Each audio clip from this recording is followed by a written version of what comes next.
Hindi, naaalala ko kasi nung nag-PBB to, tapos nung in-offer nga siya nung gusto niya maging artista, sabi niya, paano gagawin ko po? Hindi po ako marunong umarte, hindi ako marunong sumayaw, wala akong talent. Wala talaga akong talent. ma'am. Tapos lahat na-develop mo ng mahusay. Ginawa niya lahat. Lahat ng bagay na pag-aaralan Ang naman galing. siguro. Kumanta.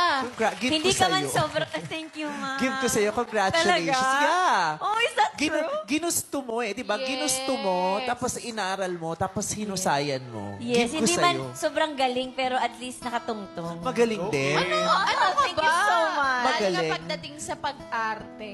Oh, ayan. Alam Hindi ko natin talaga yan. marunong umarte. Pero lahat ng bagay na pag-aaralan, pag gusto, maraming paraan. Pag ayaw, Yes. maraming dahilan. Tama yan. Kaya kita kino-congratulate kasi nakikita ko ginagalingan mo talaga. Oh, thank you so much! And I say... Huwag lang yan. Wag yun! Ay, hindi ba? Akala ko pala wag yun galing! Kumanta na rin siya! I say hey! Sing it!